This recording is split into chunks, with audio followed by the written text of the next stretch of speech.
Do not let your Uber driver cancel your ride while in the car. Sorry, this is a bit long. I know this isn't a therapist office, but this has bothered me for a long time and I wanted to just get it off my chest.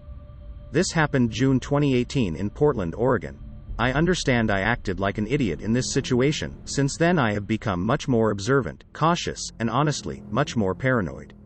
I went dancing with friends, was really drunk by midnight.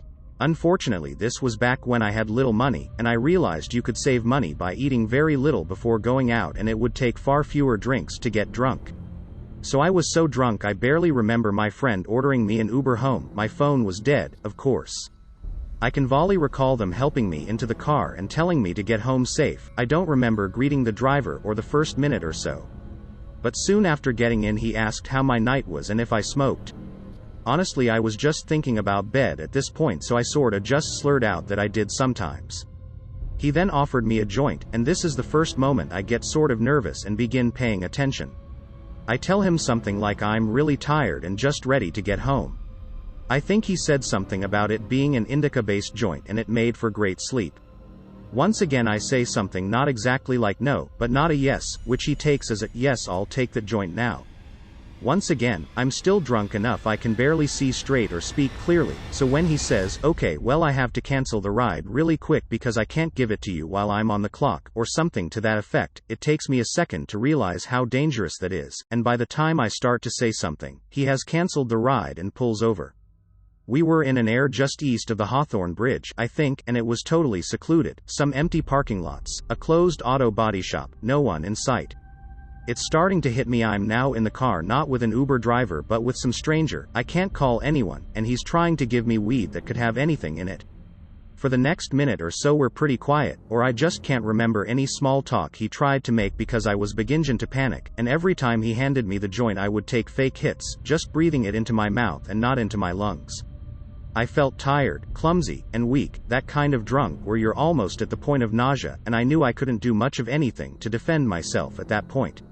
I remember vividly being fixated for a moment on the fact I didn't even have a pair of keys to defend myself with, as my building used fobs for just about everything and I didn't take my mail key with me. As I'm freaking out, I look up to see if this guy is sort of noticing, and I make eye contact with him in the mirror. He was staring at me, but I couldn't read his expression. Finally he says something along the lines of, well, let's get out here. I tell him I'll just call another Uber to get home, thinking at this point it might even be safer to walk, and he says, no, I still have your address, I'll just take you home. For a moment I was relieved. I guess I wanted to believe him so badly that I would get home safe. I believed him. I tried to calm myself down, thinking he hadn't actually done anything threatening, maybe he was just your typical stoner guy and I'm overreacting. At this time, I lived on PSU campus in downtown Portland in the southwest area of the city. He is driving me north on the east side of the river. There are several bridges to our left, and as he keeps moving north he has several opportunities to take an exit to hop over the river and get me back downtown. He keeps skipping them, we keep passing bridge after bridge that could get me home. Up in northeast Portland, there are some large industrial areas that can get very isolated at night, and Portland in general is surrounded by lots of forests, so I knew he could have me in a secluded area in really quickly.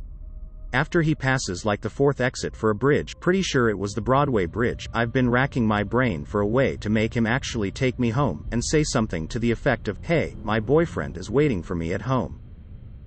Quote. Which was true, though I said it in a very meek way. My driver says nothing, but he did take the next exit for a bridge and basically hung a giant U-turn that started taking me home. Even as we're on the west side of town heading south, I'm still shaking and have my hand on the door handle, thinking about just hopping out at a red light the closer we get to my apartment.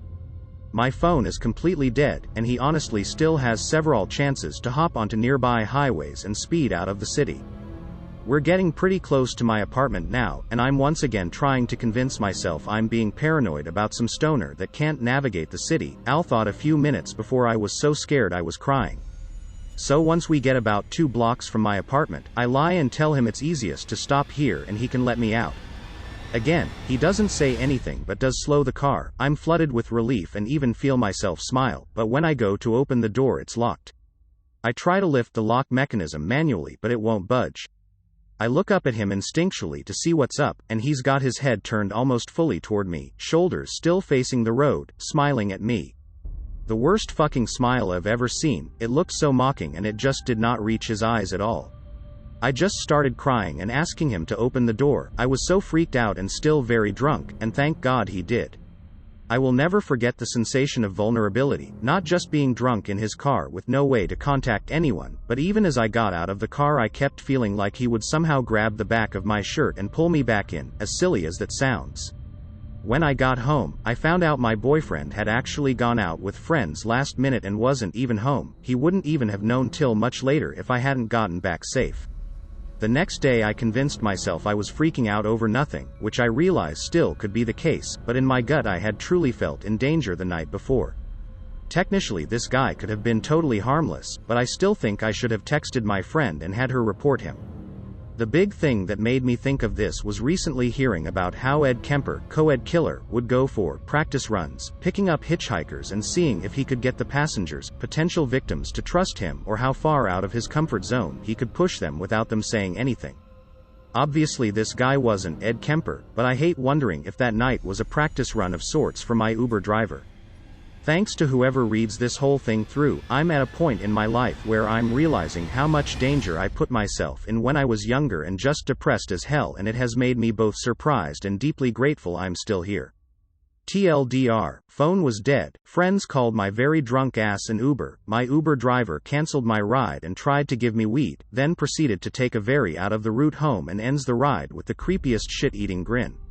Edit, thank you so much for all the kind responses and advice.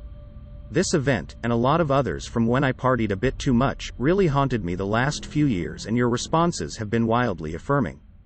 Bless you guys. For this secondary edit I wanted to let everyone know I'm sorry I haven't been as active lately on this post, but I have reached out to my friend who called the Uber for me to see if they would report the driver. I haven't heard anything back, so I'm trying to pinpoint all the details of that night, the specific date, to reach out to Uber. Additionally, for folks who have asked about reading this aloud for a YouTube channel or podcast, I really don't mind as long as you avoid saying my username and recognize it doesn't give you special rights to the story. Again, I cannot express how heartwarming it is to have so many folks just reaching out to say they're happy I'm safe and I made it out. Honestly, I come read those comments sometimes when I'm having a bad day and they make me feel all warm and fuzzy. Bless you kind people of Reddit, smiley face. Fuck. I'm so glad you are safe. That sounds horrible, sorry you had to go through that. I once had a taxi driver take me home and I was about £3 short for the fare. I told him that I will just run in the house and get it. He locked the doors and said, there is another way you can pay me. I live in a very closed-in cul-de-sac, so I didn't feel too frightened. I just had that moment of panic that he will reverse the car and drive off with me in it. So I just said that I'm calling the taxi company now and I'll settle the bill with them. He unlocked the door and said it was fine and I didn't owe the money. I still called them once I was safely indoors though. They were horrified and said they would deal with the matter. A few weeks later, I got another taxi home and the driver was a cool guy and just taking to me about random stuff, and I told him what had happened previously. As soon as we get to my house and I paid him, he reached into the glove box and gave me a flick knife and told me to protect myself and said goodbye.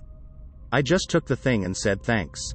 How strange. Flick knives are illegal here and it was incredibly strange to just be handed one, but I appreciated his gift and sentiment even though it was so out of left field.